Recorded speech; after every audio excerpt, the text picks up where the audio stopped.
I may not be around to send you a message tomorrow. It's been a bad night here for me. I'm kind of glad that I recorded my messages for you when I did. Hey, do me a favor. Maybe sometime you could check inside those suits in the back room. I'm going to try to hold out until someone checks. Maybe it won't be so bad. I always wondered what was in all those empty heads back there. You know. Oh no.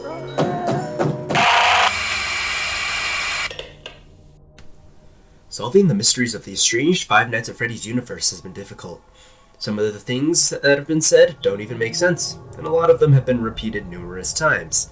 To be honest, this video, I wanted to make it as soon as I thought of it, which about the time was when the third game was released. At this point in the video, you might know what I'm going for. And by the title, I bet you've gathered what the topic of the video is. The age-old question: who killed the phone guy in the first game of Five Nights at Freddy's? There are so many things we need to pick out, and there's so many things that happen in the phone call. All the audio cues are there. Let's first dissect the phone call that left players at the edge of their seat as they listened. The phone call starts out with nothing unusual, till we hear the panic and the concern in the voice of the phone guy. He congratulates you on making it to the fourth night. He does go on to sound pessimistic about his survival, as we hear Foxy banging on the shut doors. The phone guy seems to imply that he won't be around for any other calls. Foxy continuously bangs on the doors of the office as the phone guy asks you to do him a favor. Check on those empty heads in the back room. Please keep that in mind. He obviously knows what the end result is. The phone guy then goes on to say that he might not be so bad in there, and try to hold on until somebody checks. This is the point of the call where you can hear the famous Torador March, the one Freddy plays when the power is cut and the doors fly up. That's immediately followed by the soft moans and groans that are emanated by Bonnie and Chica when they have secretly gotten to your room with the monitor up, followed by the last words the phone guy speaks. Oh no. The phone call ends with a mechanical scream, and then static. Now this is nothing new, something that has been discussed since the dawn of the first Five Nights at Freddy's game, and has been continuously debated, probably even to this day. There are so many clues that could point to the killer of the phone guy, and we already have substantial information of who the killer might be. The audio clues are there. Foxy can be heard hitting the doors, Freddy can be heard singing his death song, and that makes up for 2 of the 4 animatronics. But we hear the moans and groans of Bonnie and Chica, so at this point it could be argued that it could be any of the 4 animatronics. And yeah, I would agree with you, but there's a whole section of missing information that needs to be added to the already existing evidence that we have, and I believe at the time of the first game no one could peg the death on any one of the animatronics. At the launch and release of the first game, I believe that the answer still had yet to be revealed. I also believe that Scott Cawthon, the creator of the game, was the only one who knew the true killer of the phone guy. Switching subjects slightly, from the past information we can infer that there are probably 2 purple guys, 2 mysterious characters. This is somewhat explained in the FNAF novel, Silver Eyes. One being the owner of the Fazbear restaurant and father to the main character Charlotte, the other known as Afton, who we found out is probably the manufacturer of the animatronics, now shed in the light of the supposed cancelled Sister Location game. Either way, the Sister Location game is slightly hinted to, or at least the main character animatronic, Baby, at the end of FNAF World. You might ask, where am I going with all of this? This has nothing to do with the first game. Heck, I'm going out of my way to tell you about the book, the spin-off game, the supposed cancelled game. I've gone to such lengths to try to connect the 2 men from the novel to the 2 mysterious purple guys. Now you can accept this information if you want to or not, but that isn't as important or as far-fetched as the information I'm about to give you next.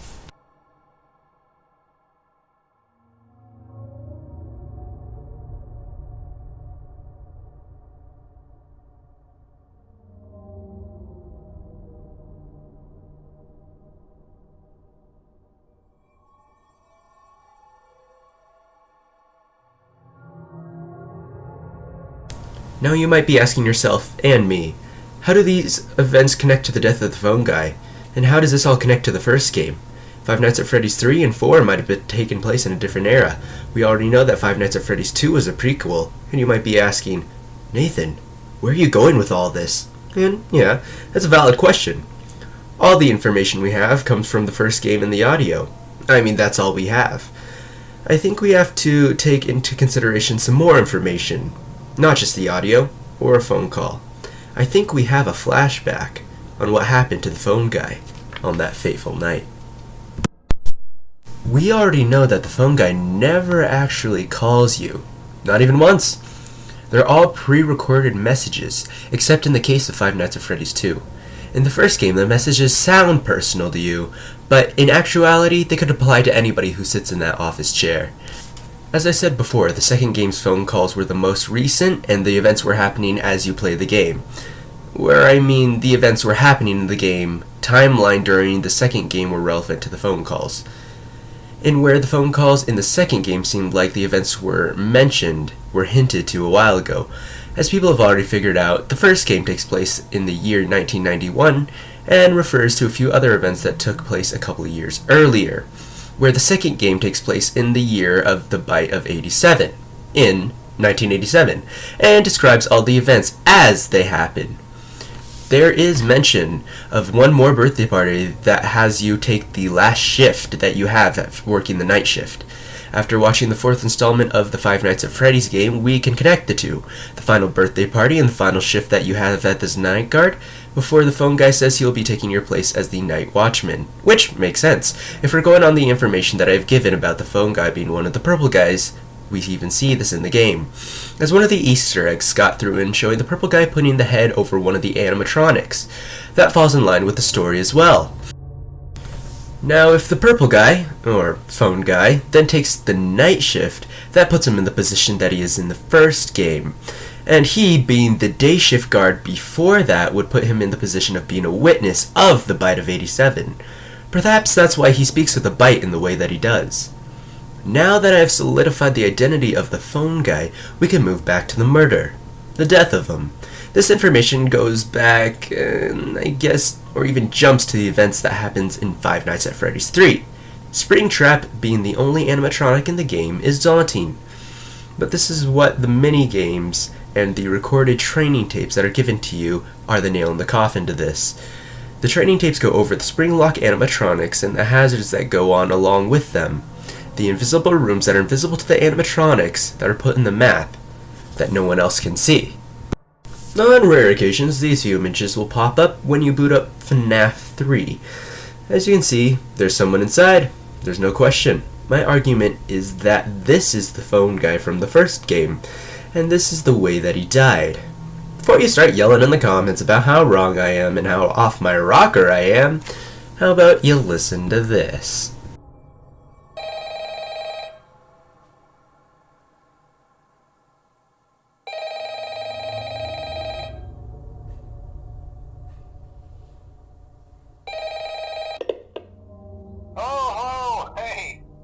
Day 4. I knew you could do it. Hey, listen, I may not be around to send you a message tomorrow. It's been a bad night here for me. I'm kind of glad that I recorded my messages for you when I did.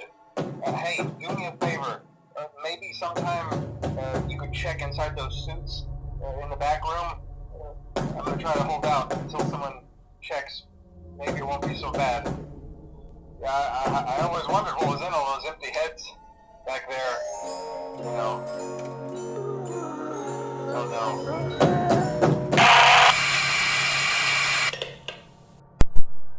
no. Alas, the phone guy dies. The only somewhat of a friend that we had as we made our way through the game. But really, what happened to him? See, the phone guy didn't die in the chair that you sat in. He died in the back room. No, not the spare parts room that we see ourselves stuffed into when we get that game over scream, but one of the boarded up rooms in the back, the ones the animatronics can't supposedly see. They cornered him and hunted him till there was no escape. And the undeniable sounds are there. All the animatronics are present as they get their revenge. But perhaps in not the way that you're thinking. There was someone else there. One we know who hasn't a specific sound other than the music box that needs to be wound up. The puppet. The puppet is also there with them. The crying child. The crying child we see get murdered outside Fredbear's family diner, and the puppet, who the phone guy finds creepy and disturbing. I'll be honest, I never liked that puppet thing. It's always thinking, and it can go anywhere. I don't think the Freddy mask will fool us. Always thinking, as he puts it. This is all explained at the end of the third game, with the death and creation of Springtrap. In the end, we see the purple guy cornered with no escape. 5 spirits are there, 4 blocking his path. 1 is the crying child, the one we get to play as, the one who is the puppet. They're all there. Foxy, Freddy, Bonnie, Chica, and the puppet. Assuming the phone guy is talking while he runs, he asks us to check the back room, the boarded up one, mentioned in the phone call in the second night of Five Nights at Freddy's 3. They found one. The phone guy also tells us that he'll try to hold out until somebody finds him, in the Golden Bonnie spring lock suit. This is where we hear the rest of the animatronic sound. Freddy, Chica, Bonnie, Foxy. Then, in the end, it wasn't Foxy, Bonnie, Chica, or Freddy. It was the culmination of the wishes of the puppet that were carried out, to finish and get revenge that they all hoped for.